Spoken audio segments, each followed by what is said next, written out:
The second game in Ulster, we've got Monaghan and Cavan. Something that I've noticed over the last couple of weeks, and Paddy, as an Ulster man, you probably noticed it too, just how important Conor McManus is to Monaghan with his scoring. Look, we all hate cliches in GAA, and it gets labelled. There's some cliche almost for every team, but the big one, I suppose, the big adage always with Monaghan, and God, we know all about them.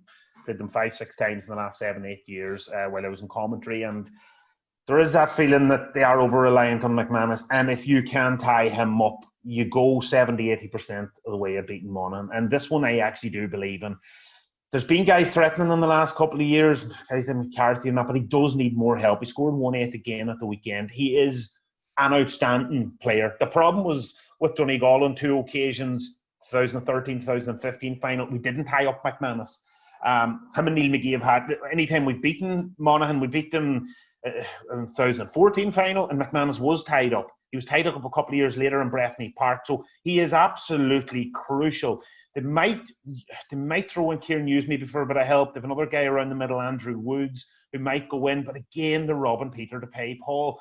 Other guys have to step up inside for McManus because, look, if you're playing a Mayo, you're playing a Dublin, or playing a Kerry, and for Monaghan to go to that next level, you can't do it with one forward. You look at any team who's been extremely successful in the last couple of years, they usually have two fantastic forwards, and they need more help. McManus needs more help. As I said, 1-8 at the weekend. He's like a fine wine. He is an outstanding player. This is going to be a tricky one. This is going to be a complex one. Cavan beat them last year, and Banty himself said Monaghan felt embarrassed after that game.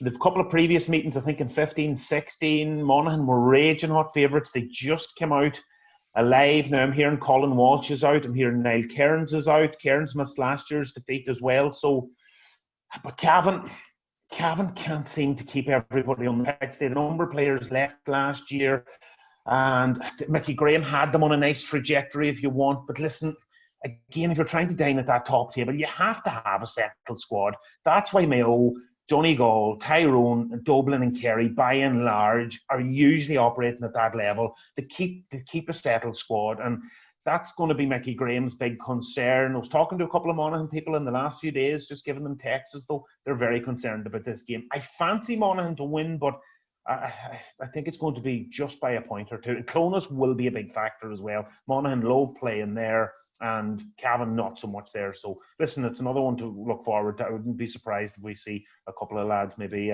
getting the old black card in this one. It's some derby. They call it, the Cavan lads call it El Clasico. And it's and Cavan have a point to prove as well, lads. Michael and Pa, funny you want to jump in there after of course losing to Roscommon. They're down in Division 3. They'll be meeting Limerick next year. They've got a serious point to prove this weekend against Monaghan.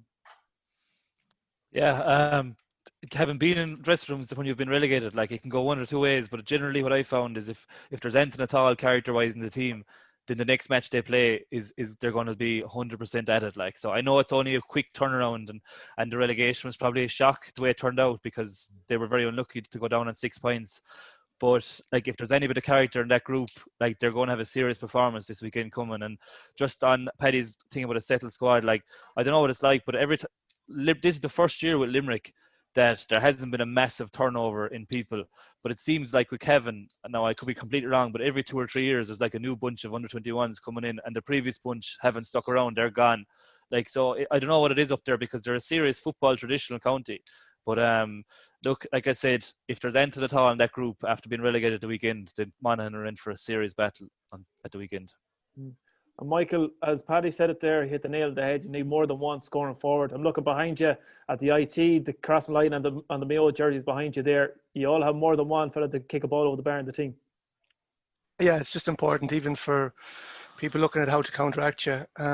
It's hard to see past Monaghan. I didn't watch the Cavan game against Roscommon because I was watching the Sligo's and Leitrim's on GA Go, which is it's great to have. But like as Pat said, like, and you see it with Division 4 teams, and he'll know with Limerick in the time that they were there, the turnover is a killer because it's hard to get any momentum, and you've lads leaving and lads that are not playing. If you don't win your first 3 games in Division 4 and in Division things are going wrong, the lads on the periphery of the team will kind of walk away, and then you're trying to bring in new lads and stuff like that. So it's very hard to gain momentum. I can't really see past Monaghan, but you know, Cavan, as Pat said, is a traditionalist county that always kind of seem to be able to get results out when they're not supposed to.